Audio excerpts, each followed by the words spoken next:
it's Deborah Skim from stampingandperfection.com. Thanks for joining me today. I want to share with you a really beautiful stamp set and some beautiful ink colors that I got from Altenew. And this is called the Bells and Bows Stamp and Die set, and I absolutely love this set. I got it over the summer, and the layering of the bows on this set are just stunning. It looks super three-dimensional, and I wanted to show you this. I also wanted to share with you that Altenew just came out with some new ink colors in their November release. They released 16 new ink colors, and they released a set of 4 greens, 4 purples, 4 grays, and 4 chocolate colors, which are just beautiful. So you can see here there are 2 different sizes of like package bows, and then there is a small bow that could go on that little silver bell. Now yesterday I did a video using the layered silver bell stamp from Sunny Studios, and that is just really beautiful done. And I did them in the same grays that I'm going to use today. But I'm going to start with these greens, and I'm going to actually stamp one of the big bows. These 2 colors are my all-time favorite inks right here. They just came out with Mountain Pine and Milk Chocolate, and those I think are my all-time favorite ink colors ever. So I'm definitely using that Mountain Pine. It's just fantastic. So one of the things that I like that Altenew does really well is their layered stamps are amazing. And then they release their inks in sets of 4 colors that, like 4 greens that layer perfectly together. So I'm taking the big solid stamp here, and I always start with the most solid image. And if it's the first time I use a stamp, a lot of times I'll use like Versamark and stamp it first with Versamark on a piece of scrap paper, just to like, photopolymer stamps tend to have residue on them, and the large solid ones like this especially, you kind of need to remove it. You can do the Versamark thing, or if you stamp it a couple of times on scrap paper, that works perfectly. So I'm starting out with the lightest, I'm using this large solid image, I'm starting out with the lightest green in this set, and this is called Firefly. This is so pretty. And I'm going to stamp it twice. I'm using my stamp positioner because I think I've only used this stamp set once, and I wanted to make sure I got good stamped images. Once you use it a couple of times, it stamps beautifully. Like the big solid images will stamp beautifully. But I do love the stamp positioner. It really makes it fantastic. So now I'm going to take the second most solid image and use the next darkest ink, which is called Grass Field. Now I always keep the inserts on the Altenew stamps. Actually, I keep them on all of my stamps, but the Altenew ones especially, most of the time on the newer stamp sets especially, have layering guides on them. And if the stamp set doesn't have a layering guide, the layering guides are available on Altenew.com's website.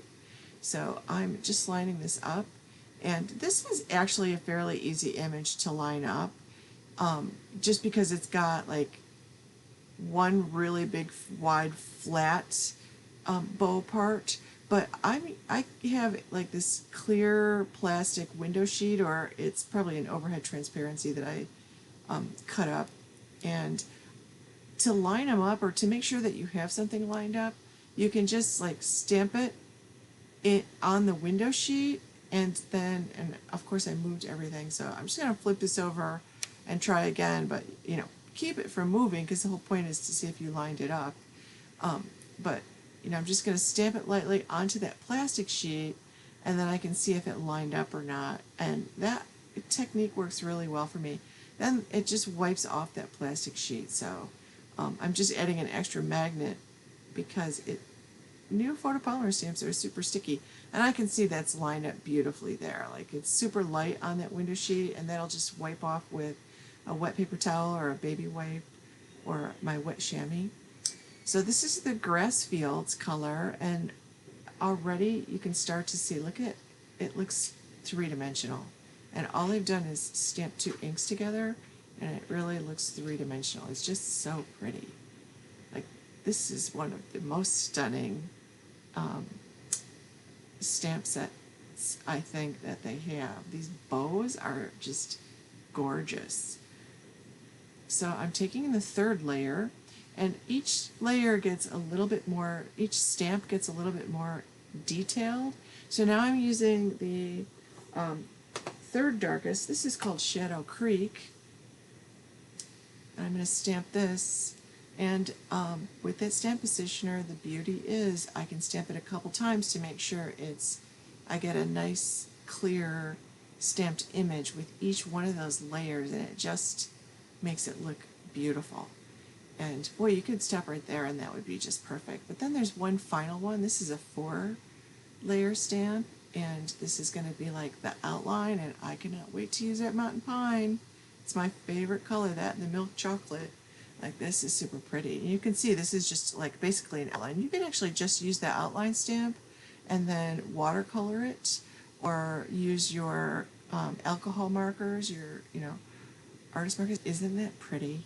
Like, that's just so pretty. And there's a die, a coordinating die that will cut that out perfectly. So I'm going to actually stamp the little one in the purples.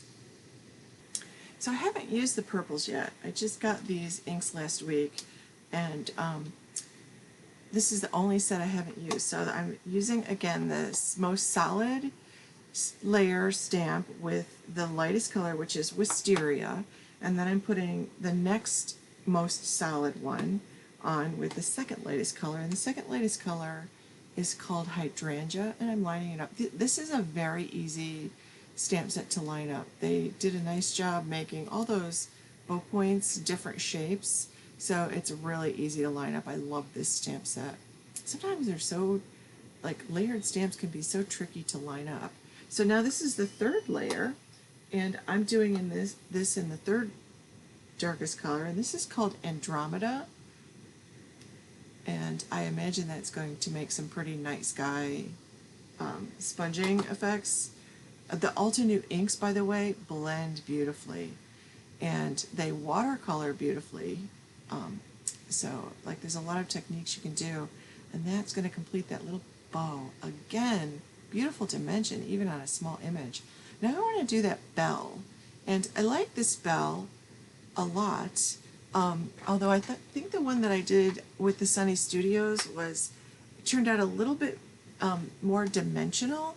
I used the inks in I used like a couple of different grays on that one, so I wanted to try a couple other colors here. So I started out with the Silver Lake there on the most solid, and then I took the next stamp in the set, and this really has just a few parts to it, and I believe I used the gray denim on this one. And I'm just I'll cover that up. Actually, that might have been Charcoal Suits. And then I wanted to try the darkest one with the top image. There's actually 3 layers here. And so I'm going to use the darkest one in that set, which is Cloudy Night. No, Charcoal Suit is the darkest one. So I used Silver Lake, Gray Denim, and Charcoal Suit on that. And I'm kind of wishing that I'd used the black ink on the top. So they have like little stars, and then the little bottom parts of the bell, and I'm going to stamp in black. So I have my little bow made, my bell made, and now I have my large bow made. All I need to do now is die cut them with the coordinating die set, and I'm pulling out this mini Blossom die cutter. I love this little tool. It's one of my favorite little tools of the year. I think they came out with it about a year ago. I got it as soon as they came out with it. I got it, and it is the handiest little thing to have on my desk, because I can do little projects like this right at my desk without going across the room to the larger Big Shot. I can just pull this right out. It sits on the shelf right next to me. In fact, it sits on top of my ink storage, and it's got a nice thick bottom plate, and a thinner top plate, and I always cut on the bottom, like my paper is sitting on that thick bottom plate. And I also always use a little piece of washi tape or some low-tech tape to hold the dies in place, because I do find that they slide quite a bit. So I don't know why I can never hold it level to put it in there so they don't slide. And then that top plate is slightly thinner, and by always cutting on that thicker bottom plate, these plates have not warped at all, and I use this all the time.